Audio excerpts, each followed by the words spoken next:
Welcome. I'm Dr. Deborah Elkes-Abahoff. I'm the director of the Creative Art Therapy Counseling Program at Hofstra University, and I want to welcome you to our annual virtual conference of the power of creativity during a global pandemic and preparing for the aftermath. This is session 2. And I'd like to welcome Mr. Nick Farr, and he will be presenting music therapy in a global pandemic, developing competency in telehealth. So welcome, Nick. Thank you. Thank you so much for having me. I have so much to share with you, so I'm going to try and keep it concise and do an overview. But thank you again for including me as part of this conference. So let's talk about music therapy and telehealth.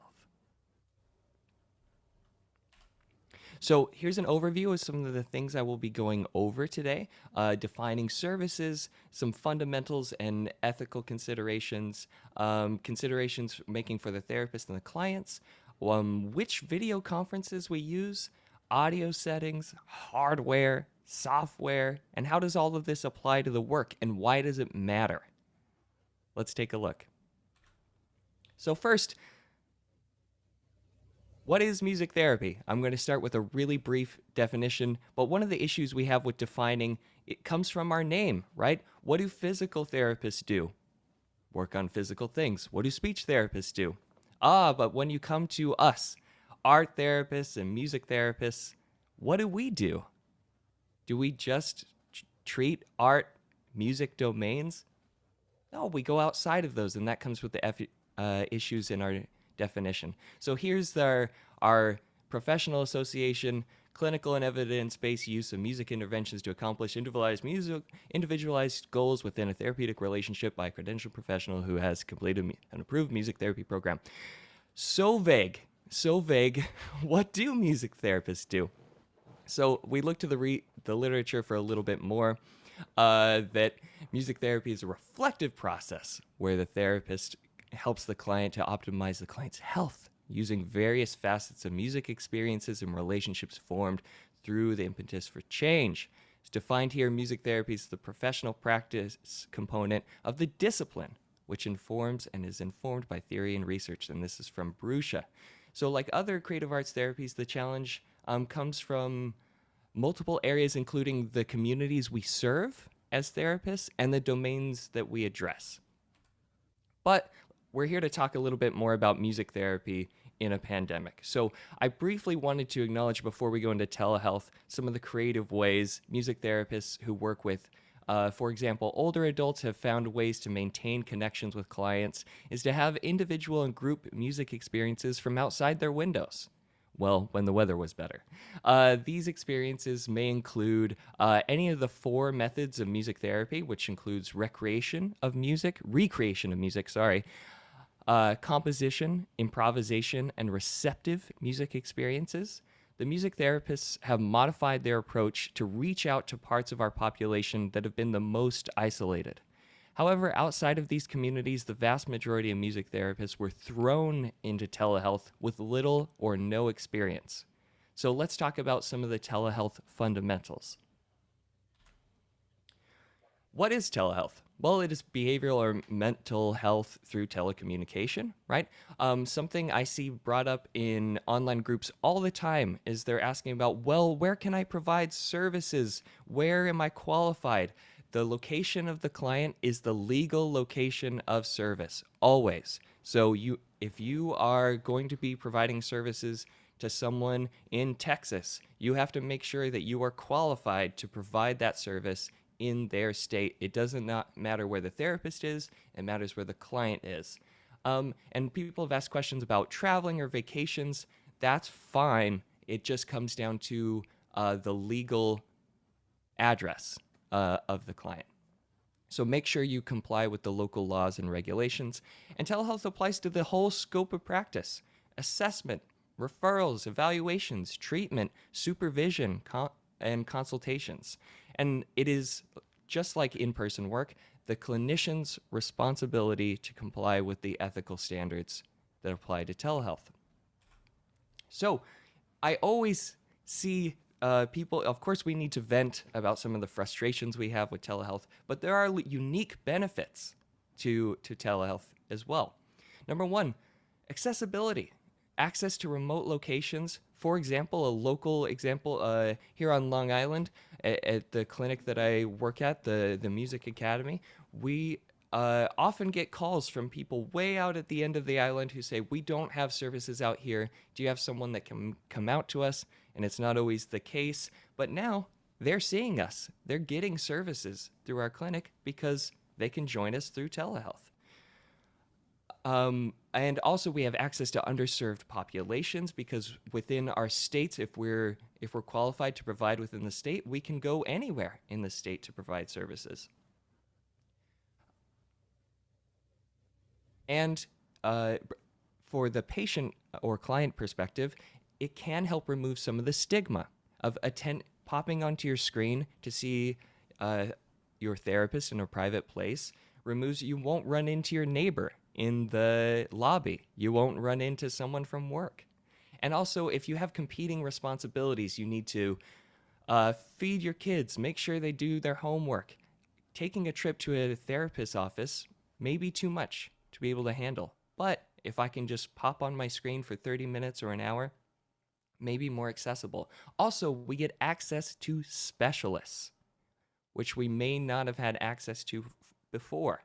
A personal example is a long time ago, it seems like, in 2015, I was looking for supervision on a very particular topic in music therapy, and I could not find anyone locally, so I reached out to the person who literally wrote the book on it, Dr. Ken Agan, and asked, hey, do you know if anyone around here can supervise me?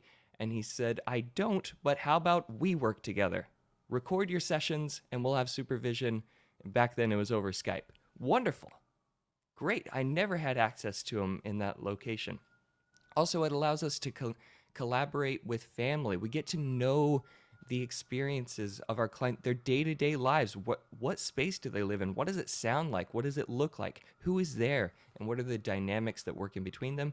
And then the unique music experiences that we can have in telehealth versus when working in person. And also, in the expanding knowledge of clients, sorry if you hear the siren, you New Yorkers understand, there's always sirens.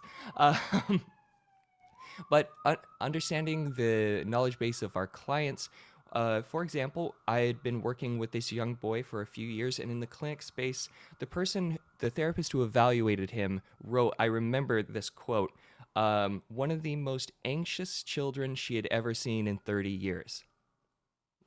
Wow. And in the clinic space, that was so present. He had to use his body perpetually to keep himself regulated. And that's how we knew him.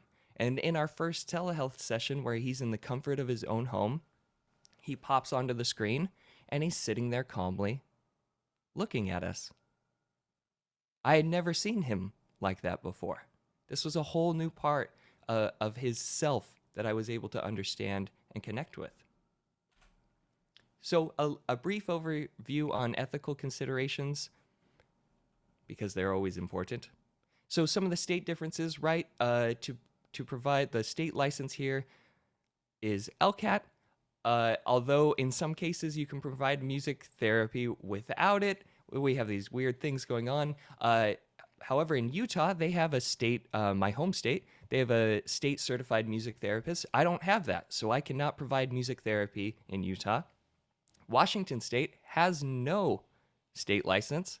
Guess what? I can provide services there because the other regulations that they have, I comply with. So always check the locations of your clients. So very quickly, privacy and data, right? We have to know the national and statewide compliance with the standards. Remember that HIPAA is only the minimum. It's only the minimum. So many service providers and things like that seem to talk about it as though it's the golden rule, the most perfect. It is the bare minimum that we must follow for privacy and security. Always use the same, we had to learn to use the same standard for privacy as in person. When we pop on, we scan the room. We ask if anyone's there. Is someone behind the camera that we don't know? And informed consent before services for our patients, confidentiality in electronic communications, having an emergency plan. What if your client has a seizure or medical emergency? What do we do if we're away? Documentation, storage, and prep. Things are going to go wrong with technology. Have a backup plan. Establish protocols for therapist and client, and always use developmentally appropriate language to let the client know that only the therapist can see and hear you. This is not a TV show, or you're not on YouTube. This is not being broadcast. This is just you and me. And I always throw in liability insurance. Make sure you're covered. Check your policy.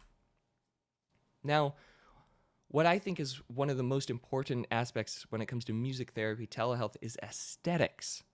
Why are they important?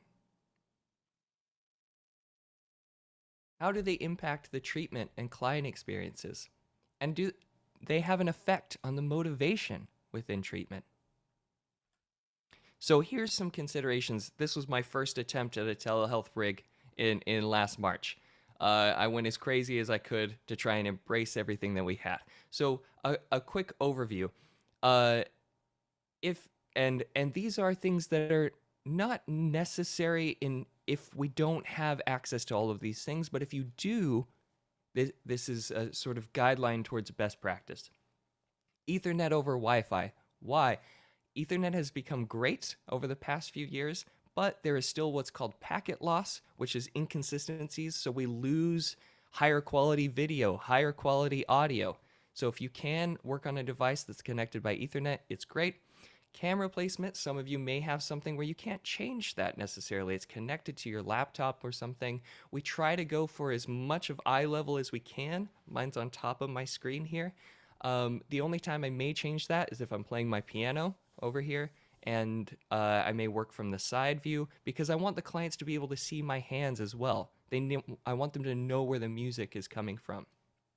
Lighting is important, right? If we have a window right behind us, it's going to blow our faces out, or we're going to look like a shadow goblin if it's too dark. So check your lighting. I have a lamp right next to my station just to help try and keep things even.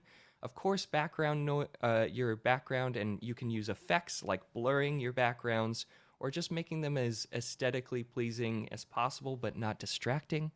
Location and noise is always a factor. I always recommend using headphones, not only for quality of audio, but for privacy concerns. And when it comes to music specifically, echo cancellation. And if you're doing music, there's some fancy audio settings that help out a lot. Okay, client considerations. I want to know, what are they connecting to our sessions with? In particular, when it comes to the quality of the music and sound that they're going to experience, right? I want to know that. Can they connect to Ethernet? If so, let's do it. And headphones, if possible. Of course, I understand that some clients are not able to tolerate wearing headphones. Okay, that's fine. If they cannot, I look up what is the speaker range of the device that they're using. One quick example, I work with a young adult in a group home who, just due to limits in budget and technology, they have an iPad for him to, an older iPad for him to work with me on. So I looked up the speaker range, and I found out that anything below, I have my digital piano in front of me, anything below this note becomes 30% quieter because of the way the speakers are designed. That's really going to impact my music choices, right? And the way that I play. So I when working with that client, sometimes I'd take a piece of tape and put it on my piano. Don't go below that note. He's not going to be able to hear it, and it will become distorted. And of course, if as much as possible for the clients to have a private location, noise-free. Are they going to have help? Who's going to be there to help them, and in what capacity? And do we have consent for that?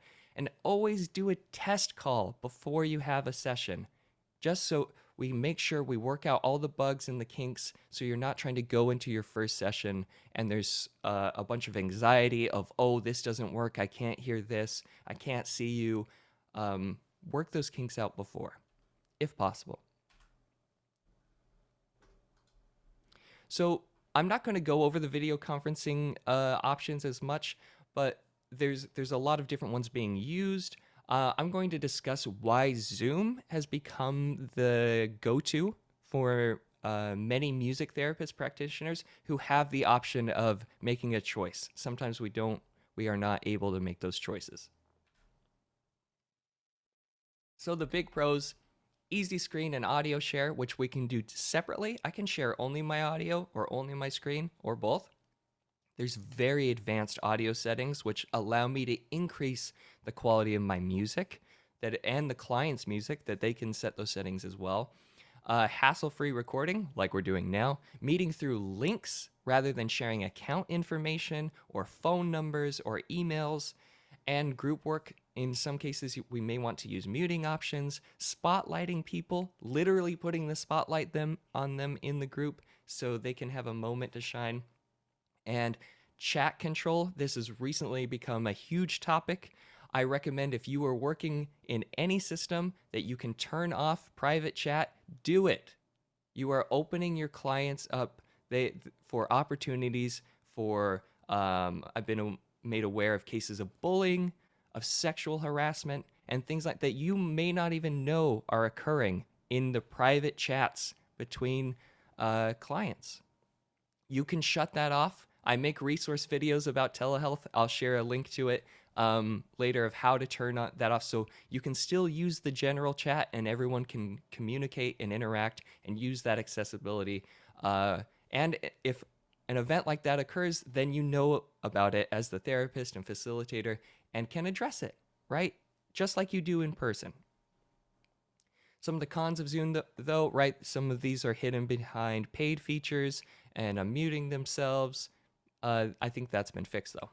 So because there are probably not as many music therapists in this conference, I'm not going to go into too much detail about the advanced audio settings for music, but essentially, these programs were designed for people to talk, right? They are meant to have meetings, to have conversations. So that means they are optimized to put a value on someone's voice, one person speaking at a time, and reduce the amount of noise as possible. We want a clear speech. So that becomes a problem when we're doing music. Number one, so some of the gates that exist, there's a feature that's called suppress background noise, right? So these programs are constantly scanning our audio as it's getting input from your microphone, and it's trying to isolate. Every room has a natural hum. If you've ever turned on a recorder in a room and made no noise, you hear the sort of white hum, or maybe a refrigerator or an air conditioner. There's always something small going on in the background. So these programs isolate those frequencies and then start cutting them out. Well, if I'm a music therapist trying to work online and I get an acoustic guitar and I'm playing into my microphone consistently, that's going to become background noise. And it's going to start getting cut out by these programs. So we want to shut that down as much as possible so our music is able to be exchanged clearly. And this is from both sides, my side and the client side. And then there's also echo cancellation. So you may have been on a Zoom call already where, for example, if I'm speaking now and then you hear me coming back through someone else's microphone, right? We've all heard that once or twice. These programs are also scanning to make sure that isn't happening. And if it does, it starts cutting out the mic of the other person, right? If we're wearing headphones, only do this if wearing headphones, you can shut those features off. So that allows for therapist and client to have more natural sound exchanges without as much of one side being clipped off. But if you turn this off and you're not wearing headphones, it will sound awful. You will just hear echoes of yourself, which is incredibly frustrating and super distracting. Okay, so let's also talk about music technology. Although clinicians practicing various approaches of music therapy face limitations when adapting to telehealth, music-centered practitioners who believe that the music is the primary agent of change have run into significant challenges. The idea of music in therapy versus music as therapy. Those of us who are in the camp of music as therapy, the quality of the music is essential. So how do we work in this way online?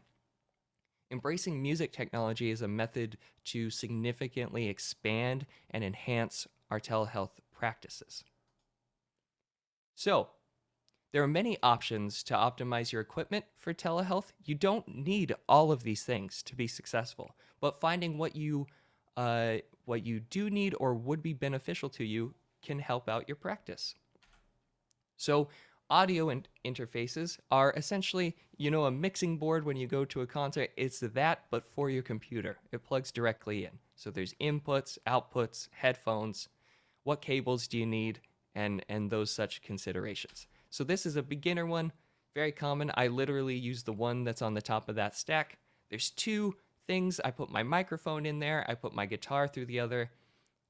We don't need to worry about phantom power. I can monitor, which means in my headphones, I can hear the music that I'm playing into it, especially on my microphone, so I'm not yelling because I'm wearing very sound isolating headphones, and I don't want to yell to hear myself, so I have a little bit of my own voice going in my headphones. And I recommend avoiding mixers over audio interfaces because audio interfaces were made for computers. We make considerations about microphones. Dynamic microphones on the left, you see them being performed on stage, right? If you go to a concert, you'll see a singer use something like that. They have these small diaphragms and limited response patterns. Not always the best for online music because they have a really a small response pattern, so you have to be very close to get a good sound. Most people prefer the condenser microphones, have these large diaphragms.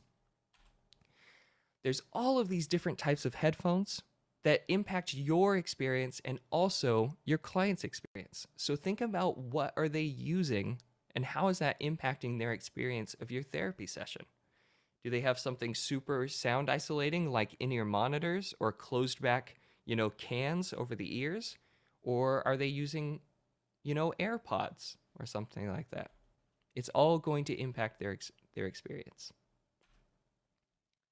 MIDI controllers,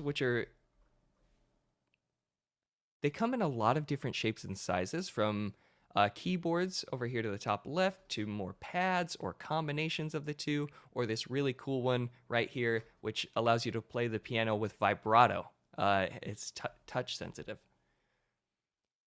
So music-centered clinicians strive to provide and connect through unique, meaningful music experiences.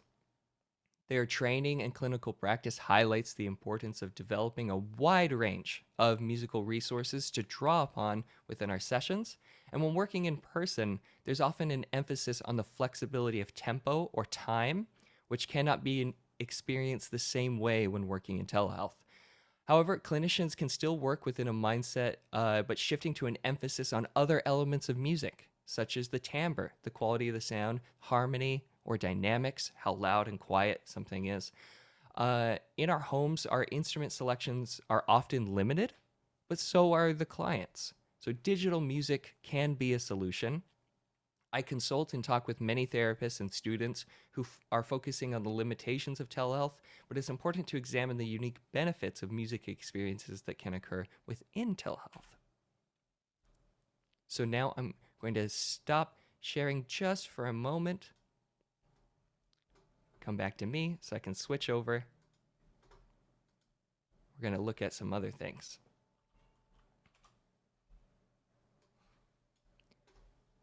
Okay, this may look a little intimidating at first. Don't worry about it. So, to embrace digital music technology in telehealth, you may look into what's using a DAW, which is a digital audio workstation. Oh, blanked the last name. So this is like a mixing board for our computers. We control levels. You see my microphone is run here. I put up a bunch of different sample instruments to check out. And then I have these routed into Zoom. So this has allowed me to significantly expand my musical resources. I have more instruments here than I've ever had in my clinic space. So I have also, when I'm working in person in the clinic, for every client that comes in, I set up the room differently. It's set up for their preferences, what I think would be useful for them, certain things put in certain places or put away or left out. I do the same thing when working in telehealth. I have presets set for all of my different clients. And I use a lot of different resources, instrument packs. So versus trying to play, I have a digital piano right here through my microphone. It sounds okay. It's not great, but listen to the quality of this.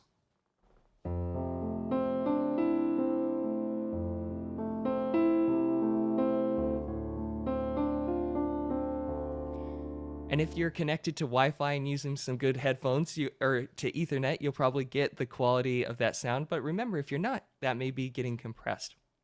So this is a really high quality piano VST, and this impacts our client experiences. So I'm going to share an example of this type of sound being used with a teenage girl who I've been working with for many years. She's been working on developing her voice in a variety of different aspects, and she's very playful. She likes to tease and joke, and so she brought this an older song in as a way for us to compete with each other about singing in particular ways. So we'll show an example of that, and when I do, we're going to pause the recording to maintain her confidentiality. Right. So, as a way of embracing that technology to provide a deeper, more quality music experience versus some of the other ways that we may have been able to do it in the past, and as you can see, doing it in a very playful way. She cracks me up. So then going beyond that, expanding our resources into other types of instruments, it's also allowed me having the access to all of these packs, these free instruments I've downloaded, instruments I've always wished I could have a part of the clinic, but never had. For example, get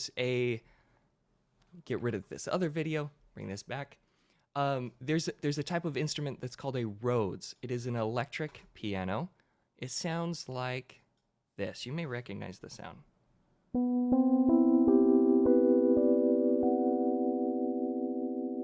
A very interesting instrument. I've always wanted one, always wish I could have one, and now I do.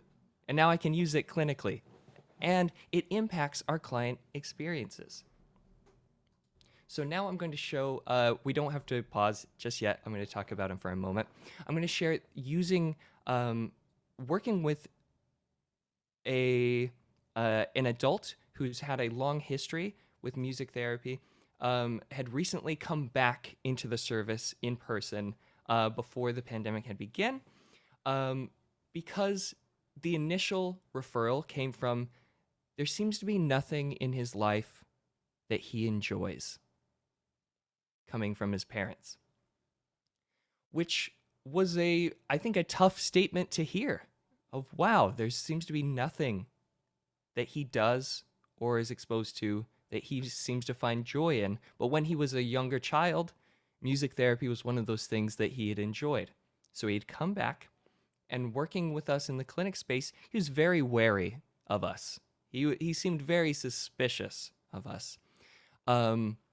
He would spend the majority of his sessions pacing the outside of the room, keeping an eye on me essentially the whole time. Did not have functional use of his voice, so he couldn't tell me things that he liked and didn't like. And so the way we could connect was me joining in his movement through my music, reflecting his movements, trying to change or modify things, and at times we could connect. And when he noticed the way that I was expanding upon his movement through my improvisations, he might give me a little clap like this. Okay. And so we had a rhythm, right, from his clapping.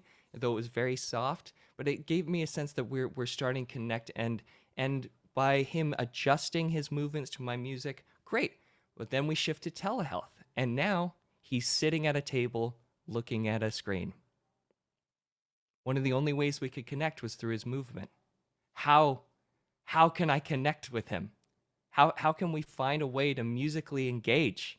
It was incredibly difficult. And we tried a lot of different things, but again, I began embracing this idea of expanding these other types of music experiences, and let's try something out with the roads. So you'll notice as this improvisation develops that it begins with taking pieces of his movements and his claps, reflecting them in the rhythms and articulations that I play with the notes, and to make it a more engaging experience. All right, we're going to share. Pointing out a few things, although we cannot play exactly in time together, if you notice his clapping, there are exact subdivisions of the tempo that I'm playing. He's entrained into the pulse on his experience of time, right? We have a different experience in time due to the delay when working online. And also his vocalizations are tonally related to the changes that I'm playing. So he's with me. We're connecting in a way that we really have not been able to do when working in person, which is a beautiful moment. And going back to the initial referral, looking for moments of joy.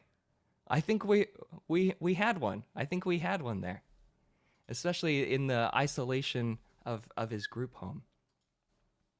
So there's also so many different, just to give a little more of a display, there's so many effects and things we can try out when working online. You may have noticed, your ear may have caught a bit of reverb on my voice, right? Going into space, there we go. Different types of sound experiences that I may be able to explore, and clients as well, if they have particular things. Or when creating hip hop, I may use something like this, get that classic telephone effect of, or old style music as well, right?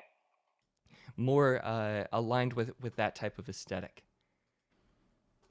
All right, and there's also the capacity to use the electric guitar in telehealth, which in a different way through using a sort of digital amplifier, which has been so much fun to explore with. I actually prefer using electric guitar when working online versus in person. And we can also embracing music technology, we can improvise, compose, because we're literally working within recording technology. It's so easy to compose songs and have them and make products. One example of this is I work with a dyad of siblings. They're 8 years old now. Wow, funny to say that after all these years. Who are at home in isolation. One of them has a diagnosis on the spectrum, and the other does not. They're twins. I've been working with them for quite a few years, and one of the things they wanted to do is to take this frustration of being home from school, not being able to see their friends, and they wrote a song about it. We took all the instruments. They picked the chords, they picked the rhythms, they picked the arrangement. We all worked on it collaboratively. They wrote the lyrics. They recorded themselves singing on their mom's phone. I put it in the track, and then using that, they took their parents' cell phone and they took pictures around the house of the things that related to their song, and we made a music video out of it. And it's called "Go Away Corona." And it's been this, it seemed like this very important project to them to put their experience into something that seems to be very positive for them. They listen to it and sing it quite often. They share it with their friends and family. They're proud of the music video that they created. I also wanted to take a moment to talk about dealing with time when working online. I know that is a common frustration with in particular with music therapists, because music exists in time, the movements of it, and so it's hard to entrain together. So there's a few different tactics that we take. In the piano example I shared with the young lady, singing together, I was anticipating. You might have thought, wow, it sounds pretty close, like we're playing almost together. But when it shifted to her turn to lead, I was playing quite a bit ahead of where time was for me to allow her to have the experience of singing in time. When I was hearing it back, it was not in time for me, but I wanted her experience for me accompanying her to have that there. So that it can be very tricky to do, and we have to get an idea of how bad the delay is, which it can change over time. It can change every few seconds, but getting a general idea, and then I can adjust for that. There's also the idea of utilizing styles of music that embrace syncopation. For example, a co-therapist and I have been exploring with a particular client playing a lot of funk music in our improvisations, because we can have this one solid, my co-therapist is a drummer, so he can play this solid beat while the client and I can do these syncopated rhythms that creates music that sounds very aesthetically pleasing. Although the three of us are all existing in different times, the way that our music can connect in the syncopated spaces sounds great, and it sounds as though it was meant to be that way. There's also the idea of playing with rubato, which means without having a set pulse, right? To have these, let me give an example of the sort of timeless feeling music experiences.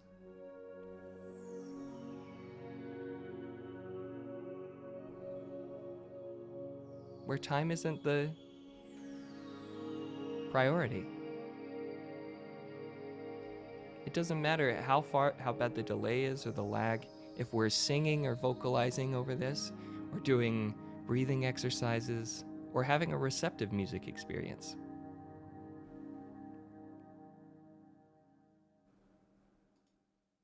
And then there's also this idea that I've found in the literature called magnetic rhythm, which I'm currently studying and looking more into, which is this idea of outlining the pulse in music without being as strict about where it is. It's like hinting at where the pulse of the music is. And that is something I'm exploring a lot in my current research. I brought a clip to show you an idea of this. So we're using this idea of outlining where the pulse of music is, but it's not quite clear where, and it keeps shifting.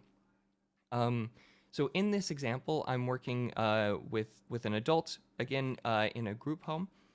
He's playing his music experiences were, when working in person, he had basically a jazz trio.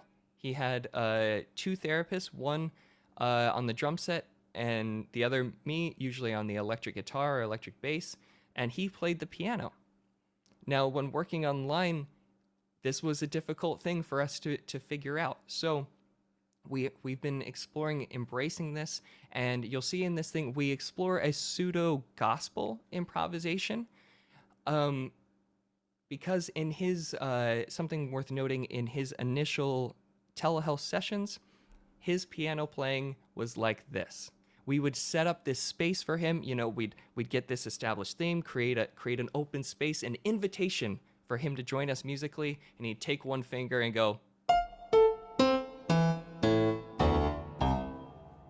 right? It was compliance. He was very polite, so he wasn't going to not play when we invited him, but he didn't care. But that was just playing because you asked me to, though we invited him. But as we began to develop the richness of these experiences, I think you'll hear a lot of different intention in the notes he chooses to play and when. All right, we're going to share a clip.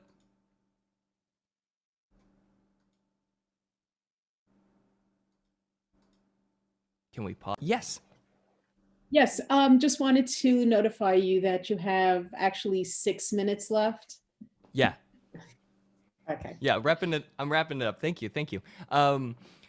Yes, so again, so much intentionality, right? In the notes he chooses over the phrasings, you could hear in his melodies he's anticipating the chords that are coming next, or sometimes reflecting some of the ways that I went. And another thing worth noting is when we were working in person, he was often sitting at a grand piano in his hands, maybe a glance at us here or there.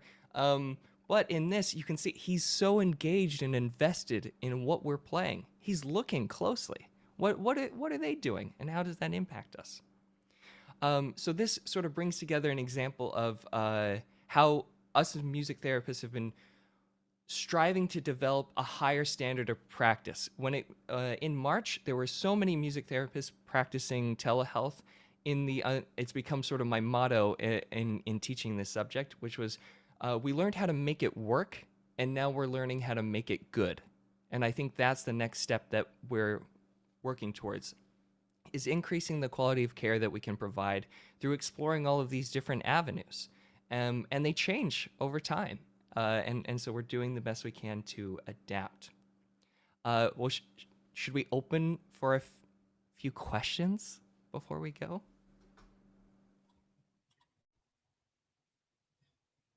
Hey, Nick. How you doing? Hi. That's great. Thanks so much. I just have one question. How do you go about helping your clients set up things on their end? Do you do like a home visit? Do you go to the group home and help them set up? Oh, so I'm not allowed, right, to go to those kind of places. So I will have someone, usually someone who I can guide through, or also in some instances in Zoom, right, there's the ability to remote control. So sometimes they'll give me access to be able to control their computer, and in some cases I'll do it for them, which is fine. And it also depends, right? If we're working on if the client's on a tablet or something, there's not much we can do with settings and stuff like that. But we'll try better placements or things like that. But yes, trying to get some help from someone to talk through it. I also have made, especially for the sound settings, I've made graphics that I've shared, and sometimes I'll just email them to parents. Like, set your sound settings just like this. It's screenshots of mine with arrows, trying to make it as clear as possible. It's a good question. Thanks. Yeah. And I didn't keep an eye on a chat the whole time, so if there's a question in there that I missed, please pop in and ask me.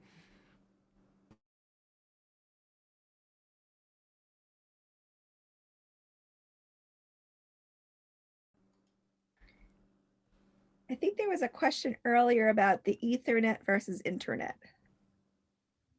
Oh, the intranet? Yeah, I'm looking thing? now. Oh, okay, sure. Well, Ethernet is literally that cable, like almost the phone-looking cable that you plug into your modem. The intranet are usually these online systems that's an organization like Hofstra will design, where they almost have like their private little internet server. So Ethernet is just putting a direct cable into your Wi-Fi, essentially. It's giving you a hardwired connection, which gives you better quality. And I thought I saw something pop. Do you have a suggestion where to purchase a MIDI? How much does it cost? Oh, sure. Well, you've got to find what works for you in your settings. Personally, I use, I don't mind showing it. Right here, I got this guy, which is the iRig Keys IO49, because it plugs into multiple things. I can plug it into an iPad. I can plug it into a computer. It's a little expensive because of all those features. I think it's like $250 or $300. But I wanted it to be able to do everything.